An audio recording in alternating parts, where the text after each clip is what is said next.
जय भीम, जय भारत, जय संविधान। मैं अम्बेडकर नेशन से गौतम रत्ना। और आज हमारे स्टूडियो में जो हमारे मेहमान गेस्ट हैं इधर रेशमा इंडियन जी, जो मुस्लिम समाज से हैं, माइनॉरिटी कम्युनिटी से आते हैं। आपका बहुत बहुत धन्यवाद है हमारे स्टूडियो के अंदर।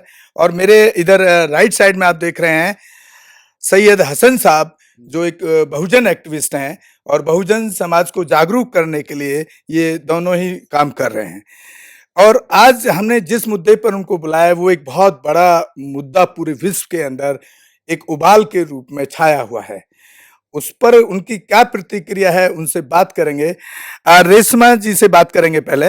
रेशमा जी, जो नुपुर शर्मा वाला जो केस है, जिसमें नुपुर शर्मा ने एज ए भाजपा के प्रवक्ता के रूप में और बहुजन समाज के एक पार्ट माइनॉरिटी को टारगेट किया, उस टारगेट के बाद पूरे देश के अंदर माहौल खराब हुआ, झगड़े हुए हैं क्योंकि उन्होंने पैगंबर साहब के खिलाफ बोला।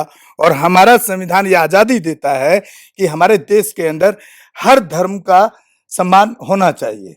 तो आप क्या कहना चाहेंगे इस पर? और अभी सुप्रीम कोर्ट की भी प्रतिक्रिया आई है उसके ऊपर कि सुप्रीम कोर्ट ने कहा है कि भाई उनको माफी नुपुर शर्मा को पूरे देश से मांगना चाहिए, हालांकि इसमें बहुत देरी हो चुकी है। आप क्या कहना चाहती हैं, किस तरह से देखती हैं इसको? अस्सलाम वालेकुम, नमस्कार, सत श्री अकाल, नमो बुद्धाय, हलो लोहिया, जय भीम, जय भारत। जी। पहले तो मैं अम्बेडकर नेशन के शुक्रगुजार हूँ और इसका बहुत बहुत धन्यवाद करती हूँ कि मुझे बोलने का मौका दिया। इसके साथ साथ ये है कि मतलब जब हमारी ये नुपुर शर्मा जी को मतलब अब दिया गया है, इस तरह का किस उससे मतलब मैं इससे बिल्कुल सहमत नहीं हूँ। क्योंकि मतलब ये जो एक तरफ़ा दिया गया है, ये एक तरफ़ा दिया गया है और ये संविधान के बिल्कुल भी संवैधानिक नहीं है, संविधान के खिलाफ है। क्योंकि संवैधानिक अगर होता तो जैसे हमारे देश का जिस तरह से हमारे देश का नुकसान हुआ है, जिस तरह से उसके बोलने की वजह से हमारे देश की मतलब हर चीज़ बायकॉट की गई और इंटरनेशनल लेवल से मतलब इतने नुकसान हुए। और हमारे यहाँ इंडिया में भी मतलब किस तरह मुसलमानों पर अत्याचार हुए, जगह-जगह हमारे बच्चों की कई मुस्लिम बच्चों की लाशें भी गिर गईं, यानी कि इसमें और इसमें बेशुमार लोगों को अरेस्ट किया गया। एक लेडीज़ को और मतलब नवीन जिंदल को, इन 2 लोगों को अरेस्ट करने की बजाय उन्होंने मतलब तमाम लोगों को, मुस्लिमों को अरेस्ट किया। लेकिन मतलब इन 2 लोगों को अरेस्ट नहीं किया गया, बल्कि और माफ़ी के लिए उनको दिया गया कि माफ़ी माँग लेगी नुपुर शर्मा, लेकिन अभी माफ़ी माँगना तो बहुत दूर की बात है। अपनायत, इसका मतलब तो बिल्कुल साफ-साफ नज़र आ रहा है। मैं आपसे पहले भी कई बार कह चुकी हूँ दूसरे चैनलों में कि ये जो है इनका जो मतलब न्यायपालिका में जो बैठे हुए हैं, जो जज हैं आज हमारे सुप्रीम कोर्ट में, वो न्याय का काम नहीं कर रहे बल्कि अन्याय का काम कर रहे हैं। तो आप जो सुप्रीम कोर्ट की अभी जो स्टेटमेंट आया है, मतलब आप उससे भी सेटिस्फाई नहीं है? बिल्कुल भी नहीं हूँ, क्योंकि जी, जी। क्योंकि मतलब अरेस्ट क्यों नहीं किया गया? सुप्रीम कोर्ट अरेस्ट करने का पुलिस को ऑर्डर क्यों नहीं किया? तो साथियों, ये थी रेशमा इंडियन जी की राय नुपुर शर्मा वाले केस में। अब हम बात करेंगे, मेरे इधर सैयद हसन साहब हैं, उनसे बात करेंगे कि उनकी क्या राय है इस बार। तो साथियों, बात करेंगे हसन साहब से नुपुर शर्मा वाले केस में, जिसमें पूरे विश्व में आप देख रहे हैं कितना हमारे देश का माहौल भी खराब हुआ है और पूरे विश्व में भारत की छवि भी कहीं ना कहीं खराब होती दिख रही है। हसन साहब, आपका क्या कहना है? आप क्या सोचते हैं नुपुर शर्मा और अभी जो सुप्रीम कोर्ट की टिप्पणी आई है उस पर आपका क्या कहना है? सबसे पहले तो मैं अम्बेडकर नेशन चैनल का शुक्रगुजार हूँ कि उन्होंने आपने हमें जो है ये मंच जो है वो दिया, जिस पे हम जो है अपनी बात को रखने का जो है सौभाग्य प्राप्त कर रहे हैं। मैं अपनी बात शुरू करने से पहले मैं कुछ कुरान की आयतें और कुछ बातें जो हैं वो रखना चाहूँगा, आपकी इजाज़त से। मुझे 1 से 1.5 मिनट का समय चाहिए होगा। औज़ु बिल्लाहि मिनश शैतानिर रजीम, बिस्मिल्लाहिर रहमानिर रहीम। मा काना मुहम्मदिन अबा अहदिम मिन रिजालिकुम वलाकिन रसूलुल्लाहि व खातमुन नबिय्यीन। लौला खलक़ता महल अफलाक। ये अभी जो आप सर इसको थोड़ा हिंदी में ट्रांसलेट करके बताएं, क्योंकि हर दर्शक उर्दू नहीं जानता है। जी मैं उसको बताना चाहूँगा कि ये कुरान मजीद की सूरह अहज़ाब की 41वीं वर्स है और दूसरी एक वर्स है। तो उसमें अल्लाह रब्बुल इज़्ज़त ने रसूल अकरम सल्लल्लाहु अलैहि वसल्लम को फरमाया था, इसका अर्थ है मा काना मुहम्मदिन अबा अहदिम मिन रिजालिकुम वलाकिन रसूलुल्लाहि व खातमुन नबिय्यीन का अर्थ है कि मोहम्मद तुम में से सल्लल्लाहु अलैहि वसल्लम तुम में से किसी मर्द के बाप नहीं है, लेकिन वो अल्लाह के रसूल हैं और खातमन नबीयीन है। खातमन नबीयीन मतलब सर्वश्रेष्ठ पुरुष। और दूसरी आयत मैंने पढ़ी थी, लौला खलकता माल अफलाक, यानी इस ब्रह्मांड की सृष्टि को भी नहीं हो पाती अगर मोहम्मद सल्लल्लाहु अलैहि वसल्लम की सृष्टि का में आना जो है वो संभव ना होता। वो संभव था इसलिए ये सृष्टि की गई। ये हमारी एक मान्यता है, यानी पूरे इस्लाम की, पूरे कुरान की को जो मानता है उनकी ये मान्यता है। अब आ जाते हैं हम नुपुर शर्मा के ऊपर। नुपुर शर्मा जो एक ब्रह्म कन्या है, ब्राह्मण समाज से आती हैं। ब्राह्मण तो आप हम सब जब जानते हैं, हालांकि दिखते तो आम इंसानों जैसे हैं, लेकिन उनकी मान्यता के अनुसार वो ब्रह्मा के मुख से जन्म हुए हैं और वो अपने आप को सर्वश्रेष्ठ समझता है। ये भी उनकी एक प्रॉब्लम है कह सकते हैं।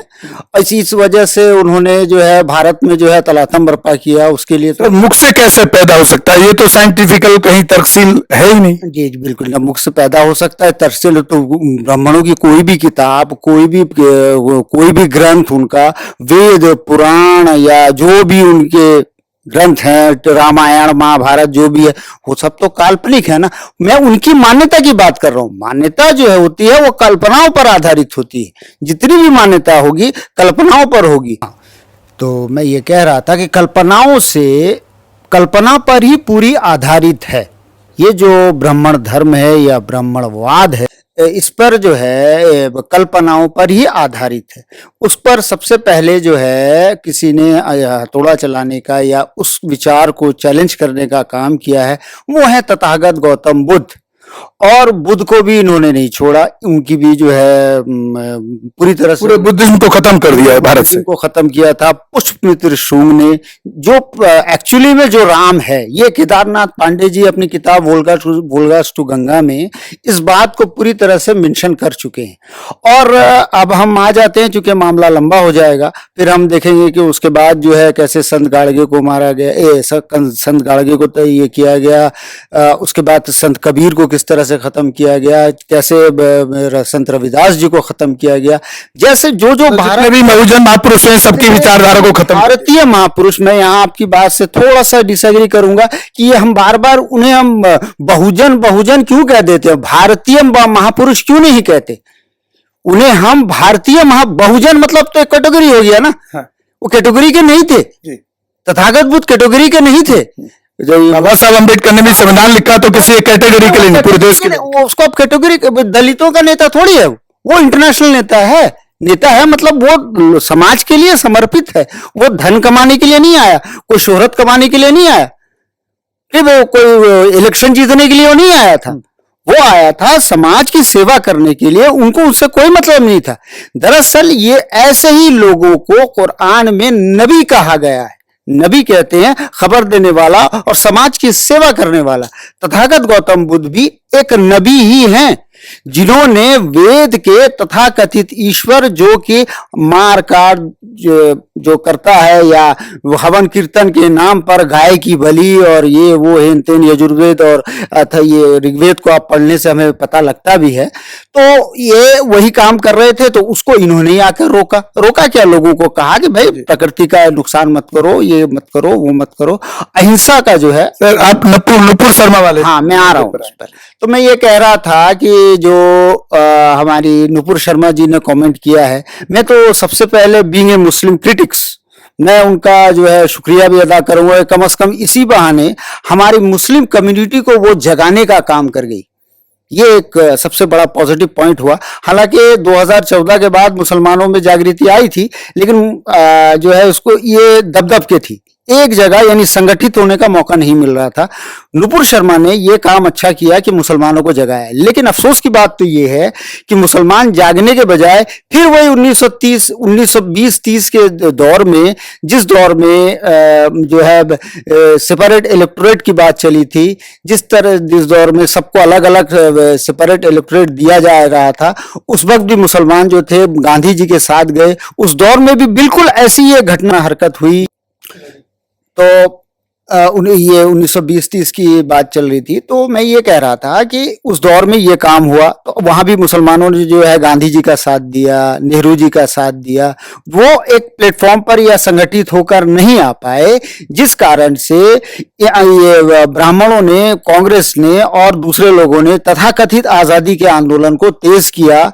और ये जो जैसे non cooperation movement, civil disobedient movement, quit India movement, अगड़म बगड़म ये सब चलाए, ताकि अंग्रेज यहां से जाएं और हम इस पर कब्जा कर सके। और जैसे ही अंग्रेज गए, देखिए पंडित जवाहरलाल नेहरू, पहले ही हिंदू हृदय सम्राट, वो इस कुर्सी पर बैठते हैं और बैठने के बाद जो है सारी जगह ये एंट्री करके अपने अपने हाथ से जितने भी कुलपति होते हैं विश्वविद्यालय के, उनको ब्राह्मणों को दे देते हैं, और जितने जज होते हैं दे देते हैं। मेन 2 जगह पे जो है ब्राह्मण को बैठा दिया जाता है, जबकि 1919 7th अमेंडमेंट में साफ तौर पर कहा गया है कि ब्राह्मण दुनिया की वाहिद ऐसी कम्युनिटी है जिसके अंदर न्यायिक चरित्र नहीं होता।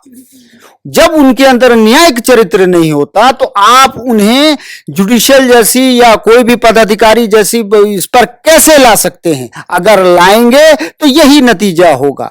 और इसके जिम्मेदार मैं समझता हूं, चूंकि मुसलमान वोकल थे और एक हुक्मरान कौम थे, उन्होंने जो कांग्रेस का साथ दिया, जालिमों का साथ दिया है, तो हम मुसलमानों का जो है वो अंजाम भी ऐसे ही होगा। आज हमारे बुलडोज करके हमारे घरों को तोड़ा जा रहा है, हमें गोलियां मारी जा रही हैं। हम प्रोटेस्ट करें तो हमें पता नहीं आतंकी और पता नहीं देशद्रोही, पता नहीं क्या क्या कहा जा रहा है। हम तो मैं तो कहूंगा कि इस देश में मुसलमान जो हैं वो 3rd क्लास सिटीजन है। 2nd क्लास तो बहुजन, यानी जो दलित या दलित पिछड़े जो हैं वो तो 2nd क्लास हैं।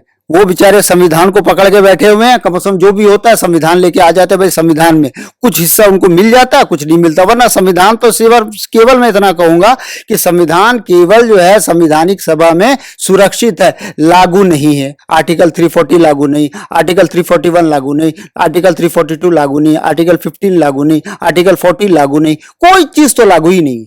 मैं यही कहना चाह रहा था कि ये जो कॉलेजियम सिस्टम से जजेस बनाए गए हैं, आपने जो संविधान की बात कही, अभी मैं केस हैंडल कर रहा था, वो मैं बताना चाहूंगा अपने दर्शकों को। अभी कुछ टाइम पहले, करीब 6-7 महीने से मैं उस केस के लिए फाइट कर रहा हूँ, जस्टिस दिलाने के लिए। एक शेड्यूल कास्ट लड़के के साथ में अननेचुरल सेक्स करता है ब्राह्मण समाज। और वहां पर मैं वहां के SSP CO जो उस केस में है, सबसे बात कर चुका हूँ। SC/ST एक्ट भी मेरे फोन करने के बाद लगा दिया गया, लेकिन आज तक उस केस के अंदर जो संविधान के दायरे में अरेस्टिंग होनी चाहिए, या जो पीड़ित व्यक्ति है उसको एक आर्थिक सहायता मिलनी चाहिए, वो भी नहीं मिली। और जिसने शोषण किया है, जिसने ये उसके साथ सेक्सुअल रिलेशन डेवलप किया जबरदस्ती से ब्राह्मण ने, उसकी अरेस्टिंग भी नहीं हुई है। और इसमें मैं वहां के SSP CO दोनों से बात कर चुका हूँ। तो संविधान तो वाकई में सिर्फ एक कागज का एक पत्रा बना के रख दिया है इन्होंने, संविधान पर कहीं काम पूरे देश में नहीं। नहीं, ये मैं आपकी बात से पूरी तरह सहमत हूँ। और हम अभी मनीषा वाल्मीकि का केस भी देख चुके हैं, इसके अलावा नांगले गांव वाला केस भी देख चुके हैं, और भी बहुत सारे यानी बेशुमार केसेस हैं। ये तो वो केसेस हैं जो कम से कम मीडिया और सोशल मीडिया की वजह से आ गई। ऐसे हजारों केस आप खुद भी जानते हैं, आप खुद भी फील्ड में जाते हैं और उसको झेलते हैं बीइंग ए बहुजन। तो हम इस बात को समझते हैं ना कि ऐसे केसेस होते हैं जो मीडिया तक में नहीं आते। उनका क्या, उनको इंसाफ कहाँ मिलेगा? बाबा साहब ने तो दिया, बाबा साहब ने इसीलिए तो कहा था, अगर ये किसी गलत आदमी के हाथ में चला गया, संविधान जितना भी अच्छा हो, उसको चलाने वाले लोग अगर सही हो तब वो संविधान सबसे अच्छा है। लेकिन अगर उसको चलाने वाले लोग गलत हों तो जितना अच्छा संविधान रहे उसको तो लागू होने देगा ही नहीं। और सही बात है, संविधान तो लागू हुआ ही नहीं। पहली बार बने न्यायपालिका से लेके, कार्यपालिका से लेके, और उसके बाद जो है हम देखें चुनाव आयोग से लेके, हम किस किस का जिक्र करें, हर जगह जो है ब्राह्मणों को घुसा घुसा के, जबकि कुल में उनकी आबादी 3% है, जिनका आईक्यू लेवल इतना गिरा हुआ है जो कहता गोबर खाओ गोमूत्र पियो। अब आप सोचिए दुनिया का कोई भी ऐसा कम्युनिटी होगा जो कहेगा गोबर खाओ गोमूत्र पियो, what the hell is this. और दूसरी बात, सबसे अहम बात जो है, अभी प्रोफेसर रतनलाल की आप जानते भी होंगे, जी जी, जनाब, ज्ञानव्यापी पे जो ज्ञानव्यापी पे जो, हालांकि कोई खास टिप्पणी नहीं थी, हालांकि उन्होंने कहा था तो मस्जिद से जो मिला है, हकीकतन मस्जिद में फव्वारा है, फव्वारे में जो है, फव्वारा तो फव्वारा होता है, उसे पानी का लिंक भी होता है, तो उन्होंने उसको देखकर कहा था क्या इसका खतरा हो गया शिव जी का, इतने ही शब्द थे। अरे भाई वो तो मस्जिद से निकला, जो मस्जिद से निकला, मस्जिद जाने वाला जो है 99% खतनाधारी ही होता है, इसमें कौन सी बड़ी बात है। जी। तो इसमें आहत कहां से हो गया। लेकिन उनको तो अरेस्ट कर लिया गया, तो उनको वही जो मैं कोर्ट से उनको बेल मिली। दूसरी बात, वो बहुजन है ना, वो सेकंड क्लास सिटीजन है जी, वो सेकंड क्लास सिटीजन है, हम थर्ड क्लास है। हमारे घर में बुलडोजर भी चल जाएगा, हमारे घर में जो बुलडोजर भी चल जाएगा, हमारी मस्जिदों पे चल जाएगा, हमारे घरों पे। अभी आप फिर किस तरह देख रहे हैं नुपुर शर्मा के केस को? हाँ, जहां तक नुपुर शर्मा की बात है, नुपुर शर्मा को तो भाजपा जो है प्लान में है किस तरह से उनको भारत रत्न दिया जाए, और भारत रत्न देने के बाद जो है नुपुर शर्मा को प्रधानमंत्री अगला और नवीन जिंदल को राष्ट्रपति बना देंगे, इसमें कोई दो शक नहीं है। जब वो सावरकर को भारत रत्न दे सकते हैं तो नुपुर शर्मा को दे देना चाहिए। अकेली एक औरत ने जो 58 देशों को हिला के रख दिया, बताइए, ये तो बड़ी इसकी बात है ना। नुपुर शर्मा को तो अवार्ड मिलना चाहिए। अभी सुप्रीम कोर्ट ने टिप्पणी किया है कल परसों में, वो सुप्रीम कोर्ट ने जो टिप्पणी किया, मैं वही कह रहा हूं ना, इसलिए उनसे कोई उम्मीद नहीं कर सकते, सीधी बात है। भले ही हमारी टिप्पणी थोड़ी तलख है, लेकिन सच्चाई तो यही है। लेकिन सर मैं जहां तक समझता हूं कि सुप्रीम कोर्ट की जो टिप्पणी मैंने पढ़ी, उसमें सुप्रीम कोर्ट ये कहता है कि उनको देश से माफी मांगनी चाहिए, हालांकि इसमें बहुत देर हो चुकी है। तो सुप्रीम कोर्ट ने ये गाइडलाइन, ये ऑर्डर क्यों नहीं किया कि रतनलाल अगर गिरफ्तार हो सकते हैं एक छोटी सी टिप्पणी पे, और वो एक पैगंबर साहब जो पूरे वर्ल्ड के कम्युनिटी के मतलब अगर हम उनके आइकॉन है उनके ऊपर टिप्पणी करती हैं, तो अगेंस्ट उनके खराब गलत बयान देती हैं, तो उस पर अरेस्ट के लिए ऑर्डर कोर्ट क्यों नहीं दे रहा है, क्या लगता है? देखिए, भारत में जो है, सबसे पहले तो आपको मैं बता दूं, या तो आपकी बात बिल्कुल दुरुस्त है, भारत में गणतंत्र का अंत जो है 2004 में ऐसे ही हो गया था जी। 2004 से हुआ। अच्छा, 2004 से नहीं हुआ, कांग्रेस की सरकार, क्योंकि कांग्रेस तो आरएसएस की मां है जी, कांग्रेस ही आरएसएस की मां है। कांग्रेस ने ही जो है हिंदू राष्ट्र का सपना दिखाया, कांग्रेस ने ही राष्ट्रवाद, हिंदू राष्ट्र, और हिंदू राष्ट्र में मतलब मुसलमान भी साथ में रहेंगे, लेकिन वो हिंदू राष्ट्र नहीं, दरअसल वो ब्राह्मण राष्ट्र है। बाबा साहब अम्बेडकर थॉट ऑन पाकिस्तान में बिल्कुल एलोबरेट करके लिखे हैं, उस चीज को पूरी तरह से एक्सप्लेन कर दिया है। और मैं चाहूंगा जो भी दर्शक इसको देख रहे हैं वो बाबा साहब की किताब थॉट्स ऑन पाकिस्तान पढ़ ले। हालांकि बीजेपी वाले भी इसका प्रचार कर रहे हैं, और अगर भगवानों के ऊपर पढ़नी है तो रिडल्स और ओवरऑल अगर बाबा साहब के बारे में कुछ पढ़ना है तो सबसे पहले उनकी वो जो है उनके जीवन का पूरा निचोड़ जो 22 प्रतिज्ञा है उसको पढ़ लेनी चाहिए। तो अभी आप साथियों सुन रहे थे रेशमा इंडियन जी को, जो एक मैं तो माइनॉरिटी नहीं गिनता हूं, क्योंकि मैं बहुजन में गिनता हूँ, बहुजन एक्टिविस्ट हैं जो दबे कुचले समाज के जागरूक करने के लिए और उनके लिए, उनके अधिकारों के लिए लड़ने का काम कर रही हैं एज ए महिला होते हुए, तो बहुत ही उनके शुक्रगुजार हैं हम। और सैयद साहब जितने तथ्यों के साथ और बाकायदा आपको उन्होंने बाबा साहब अम्बेडकर द्वारा लिखे हुए किताबों के एग्जाम्पल के साथ उन्होंने, और हिंदुओं के जो ग्रंथ हैं उनको एग्जाम्पल रखते हुए उनको स्टडी करने के बाद वो ये बात आज हमारे चैनल पे इस तरह की रख रहे हैं, तो हम दोनों का ही बहुत बहुत धन्यवाद करते हैं। बहुत बहुत धन्यवाद आपका सैयद हसन साहब और रेशमा जी, आपने हमारे स्टूडियो में आए और अपना कीमती टाइम निकाला।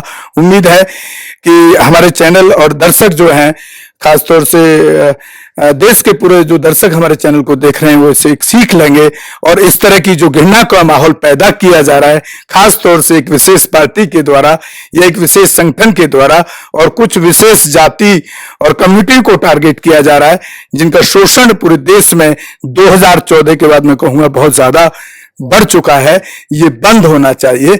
इसी के साथ मैं आप लोगों के बीच से विदा लेता हूं और आप हमारे चैनल अंबेडकर नेशन को ज्यादा से ज्यादा देखें, शेयर और सब्सक्राइब करें ताकि हम दबे कुचले वंचित और महिलाओं की आवाज उठा सकें और जहां पर भी कहीं इस तरह का न्याय होता है वहां हमारा चैनल हम अपने इलेक्ट्रॉनिक मीडिया की पावर को इस्तेमाल करके वहां के एसएसपी, वहां के पुलिस प्रशासन से बात करके उसमें कार्रवाई कराने का काम भी करते हैं। इसलिए भी जरूरी है कि आप हमारे चैनल के लिंक को हर उस व्यक्ति तक पहुंचाएं जो मजलूम है, वंचित है, महिलाएं हैं जिनके साथ शोषण होता है।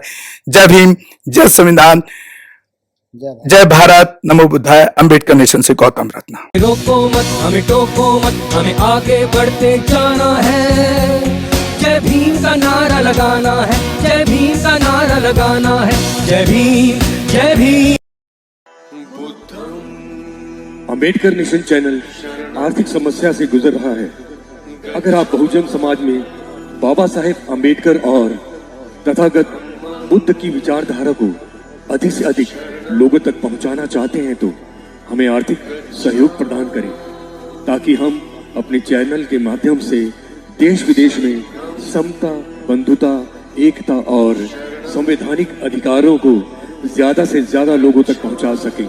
आप अपनी सहायता राशि नीचे लिखे खाते में जमा करा सकते हैं। खाता धारक गौतम रत्ना, खाता संख्या 3169576861, IFSC कोड SBIN 0060336, बैंक भारतीय स्टेट बैंक। आप हमारे बैंक खाते का विवरण स्क्रीन पर भी देख सकते हैं। Hello friends, hi everyone, welcome to Rose cinema.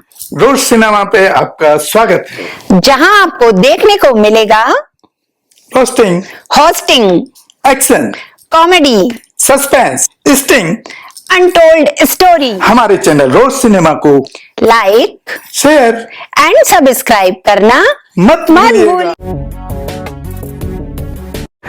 मैं गौतम रत्ना आपका बहुजन फिल्म प्रोडक्शन में स्वागत करता हूं और आप हमारे प्रोडक्शन हाउस के अंदर अपना कैरियर बना सकते हैं as a film director, as a producer and actor and actress and editor and cinematographer also.